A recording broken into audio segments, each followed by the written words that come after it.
2024 शुरू हो चुका है और 2024 का जो पहला दिन था वो सोमवार से शुरू हुआ था।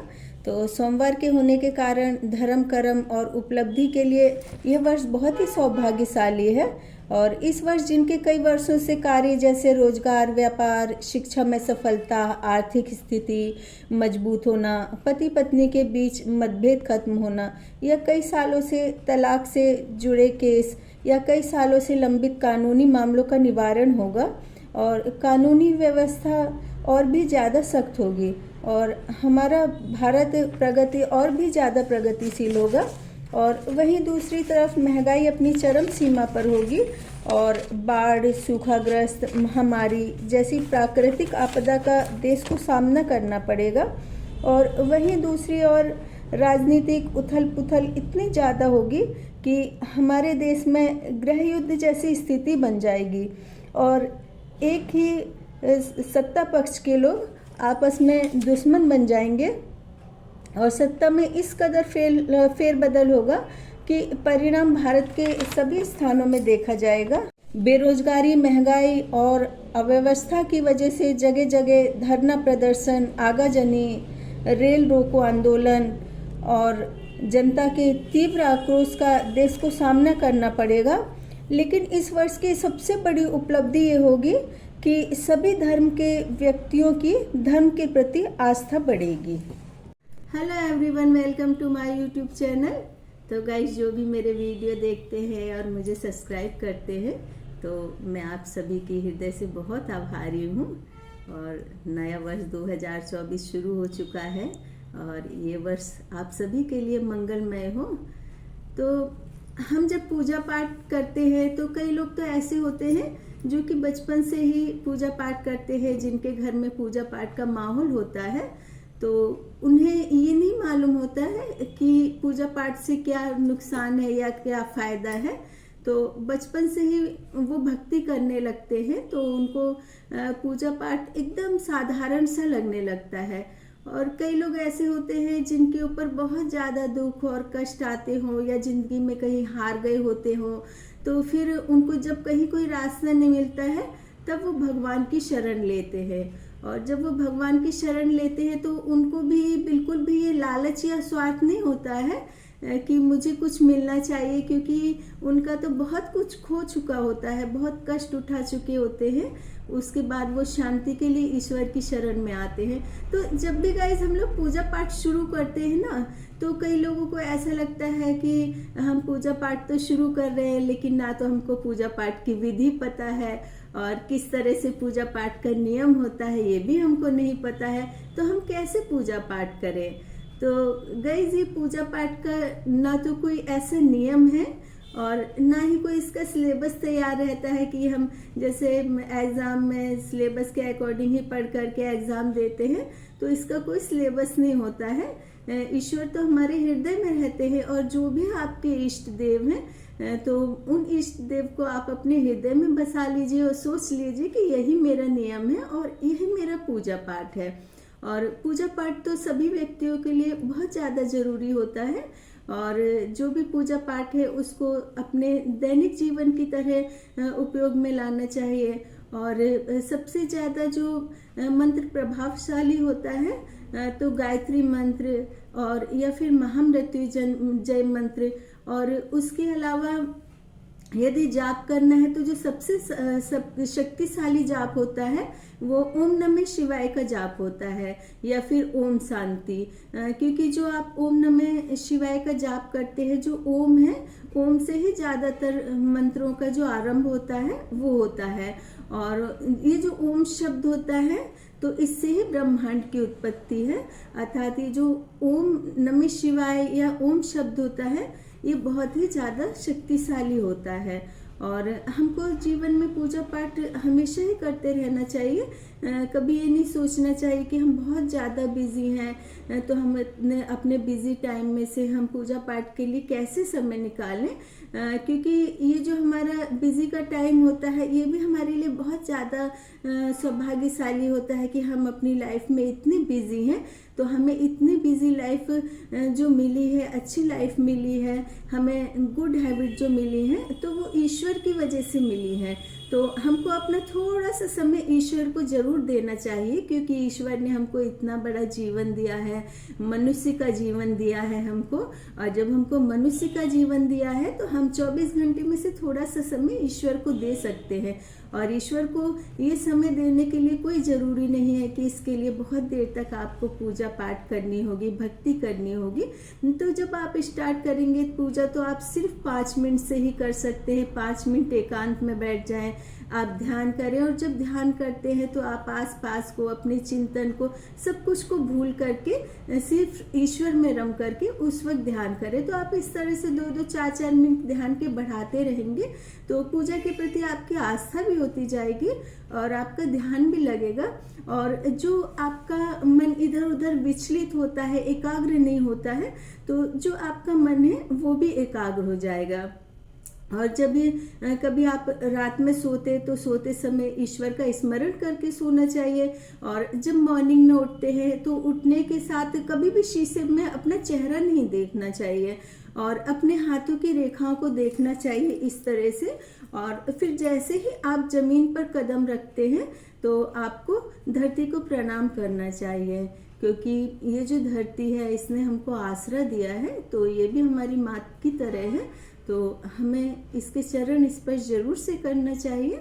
और यदि घर में माता पिता हैं और या फिर जैसे हम किसी के घर की बहू हैं तो सास ससुर हैं, घर में कोई बड़े हैं तो उनके भी चरण स्पर्श करना चाहिए, क्योंकि चरण स्पर्श करने से हम लोग छोटे नहीं हो जाते। हमसे कुछ गलती हो जाती है, कुछ नाराजगी भी हो जाती है, तो यदि हम चरण स्पर्श करते हैं तो जो हमारे बड़े हैं वो हमको आशीर्वाद देते हैं। और उन्हें लगता है कि हमने यदि कोई गलती भी की थी तो हमने उनको इज्जत दे करके हमारी गलती जो होती वो भूल जाते हैं वो लोग। और हमको घर से जब भी कभी बाहर निकलते हैं ना तो हमेशा दीपक जला करके निकलना चाहिए। दीपक जला करके इसलिए निकलना चाहिए कि ये जो दीपक होता है ना, ये इंतजार और उम्मीद का प्रतीक होता है। और कई लोग कहते हैं कि जैसे युवा वर्ग के लोगों से बोलो कि बच्चे तुम लोग पूजा पाठ किया करो, थोड़ा सा धर्म कर्म का काम किया करो, थोड़ा सा पुण्य किया करो, क्योंकि आजकल जो बच्चे यदि जॉब पर लगते हैं, कुछ तो ऐसे हैं कि छोटी सैलरी पर लगते हैं, लेकिन कुछ ऐसे भी बच्चे होते हैं जिनको कि बहुत छोटी एज में ही काफ़ी अच्छी सैलरी की जॉब मिल जाती है, तो उनके ऊपर ईश्वर की बहुत ज़्यादा कृपा होती है। तो उनको भी दान पुण्य करना चाहिए। और जो छोटी सैलरी के बच्चे होते हैं वो भी बहुत मेहनत करते हैं, बहुत ऑनेस्ट होते हैं, और मैंने देखा है कि वो पूजा पाठ भी बहुत ज़्यादा करते हैं। तो वो लोग कभी ये ना सोचे कि आप इतना ज़्यादा मेहनत कर रहे हो और पूजा पाठ भी कर रहे हो तो आप और बच्चों की तरह अच्छी जॉब नहीं मिल रही, अच्छी सैलरी नहीं मिल रही। तो बच्चों आप इसी तरह से मेहनत करते जाएं और थोड़ा सा आप ईश्वर का आशीर्वाद लें, तो आप देखें निश्चित रूप से आपको बहुत अच्छी जॉब भी मिलेगी और आप बहुत ज़्यादा सुखी होंगे और बहुत ऊंचाइयों पर पहुंचेंगे। कभी भी निराश नहीं होना चाहिए, क्योंकि जो बच्चे कई ऐसे होते हैं कि उनके घर की आर्थिक स्थिति उतनी अच्छी नहीं होती, तो वो जैसे ट्रेनिंग लेनी होती है वो उस तरह की ट्रेनिंग नहीं ले पाते हैं। लेकिन आप मेहनत कर करके उस तरह की ट्रेनिंग ले करके आप भी बहुत ऊंचाइयों पर पहुंच सकते हैं। और कई बार ऐसा होता है कि बच्चों से बोलो कि आप पूजा पाठ करो, तो वो बोलते हैं नहीं नहीं हम क्यों पूजा पाठ करें, हमारी कोई उम्र थोड़ी हुई है कि हम भगवान की माला जपेंगे या फिर पूजा पाठ करें। यहाँ तक कि 40+ वालों से भी ये कहो ना कि आप पूजा पाठ क्यों नहीं करते हो। मैंने तो 80+ वालों को भी देखा है कि यदि उनसे बोलो कि पूजा पाठ क्यों नहीं करते, बोलते हमको तो भगवान ने इतना सारा कुछ दिया है तो हम लाइफ एंजॉय करेंगे, फिर हम पूजा पाठ क्यों करें। तो देखिए पूजा पाठ तो जीवन में बहुत ज़रूरी होता है। आप कभी गुरुकुल में जा कर के देखिए, वहाँ 5-5 साल के, 6-6, 7-7, 8-8 साल के जो बच्चे होते हैं वो हाथ में माला लेकर के मंत्रों का उच्चारण करते हैं, ईश्वर की भक्ति में लीन रहते हैं। और आप उनको धर्म से संबंधित उनसे कितनी भी बातें पूछ लीजिए, वो बेझिझक आपको सब बता देंगे। तो उन बच्चों की तो उम्र बिल्कुल भी नहीं होती, लेकिन वो उस समय से जो ईश्वर में लीन हो जाते हैं, तो ईश्वर में लीन होने से ऐसा नहीं होता है कि हम कुछ अचीवमेंट नहीं कर सकते, हम पढ़ाई नहीं कर सकते या जॉब नहीं कर सकते या अपनी जो गृहस्थ जीवन है उसको नहीं चला सकते। आप पूजा पाठ के अंदर रह करके ज़्यादा मजबूती से और ज़्यादा स्ट्रोंग होकर के आप अपनी जिम्मेदारियां निभा सकते हैं। और जैसे हमारे पास ज़्यादा टाइम है तो धार्मिक ग्रंथों का ज़्यादा से ज़्यादा पठन करना चाहिए, क्योंकि जितना हम धार्मिक ग्रंथों का ज्ञान प्राप्त कर लेंगे तो उससे हमारी नॉलेज भी बढ़ेगी। यदि हम 4 लोगों में बैठेंगे, उनसे हम धार्मिक ज्ञान की बातें करेंगे तो उनको भी इस तरह की नॉलेज बढ़ेगी। और कई बार ऐसा होता है कि हम ये सोचते हैं कि अरे हमारे को तो जितना हमने मेहनत करी थी हमको उस हिसाब से जॉब नहीं मिली, या हम पढ़ाई नहीं कर पा रहे हैं, और या फिर लाइफ में जो कुछ भी पर्सनल हम पाना चाहते थे वो हम नहीं पा सके हैं। तो एकदम जीवन में पीछे चले जाते हैं, नशा करने लगते हैं, जीवन से हार जाते हैं। और नशा करते करते वक्त वो आता है कि उन्हें बहुत ग्लानि होती है, उनको लगता है कि मुझे जो पाना था मैं वो भी नहीं पा सका, और जो मैंने अब का जीवन है उसको भी ख़त्म कर दिया।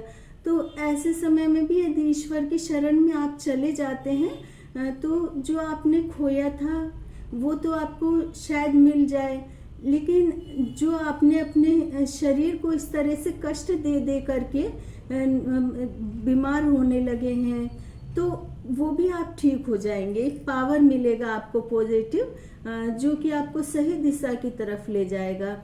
और कई 30-30 साल के भी बच्चे होते हैं जो कि गलत दिशा में चले जाते हैं। जब गलत दिशा में चले जाते हैं तो वो 60 साल के लोगों की तरह निर्बल हो जाते हैं। फिर ऊर्जा को प्राप्त करने के लिए इधर उधर डॉक्टर्स के पास जाते हैं और फिर और भी ज़्यादा निर्बल होते जाते हैं।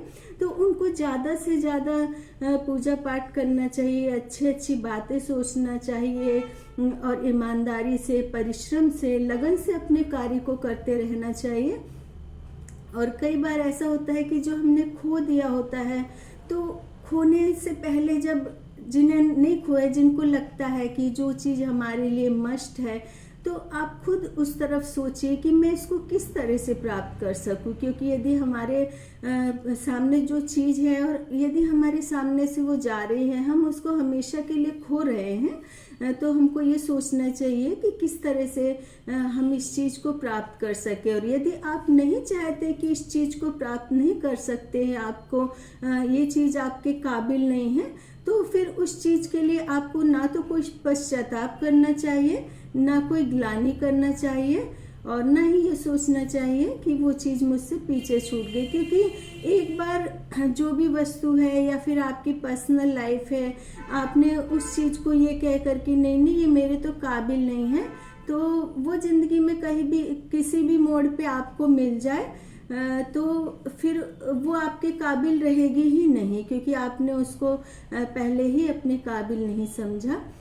तो कई बार ऐसा होता है कि हम पूजा पाठ करते, धर्म कर्म में लगे रहते हैं, अपना कर्तव्य करते हैं, तो भगवान देखो ये कितना परिश्रमी है, कितना ईमानदार है, एक चीज़ को पाने के लिए कितना ईमानदारी से, कितना मेहनत से लगा हुआ है। तो वो चीज़ ना हमारे हाथ में भी नहीं होती है, फिर भी ईश्वर हमको वो चीज़ हमारे हाथ में दे देता है। तो हमको हमेशा पूजा पाठ में, भक्ति में लगे रहना चाहिए। इसके लिए कोई अलग से टाइम की ज़रूरत नहीं है, और इससे हमारा जीवन भी सफल हो जाएगा। और जो हमारा मुक्ति का मार्ग होता है वो इंसान के जीवन से ही सफल होता है। और यदि हम इंसान के जीवन में रह करके अपने कर्तव्यों को करेंगे और धर्म कर्म में लगे रहेंगे तो निश्चित हमको इस जीवन में मुक्ति मिलेगी।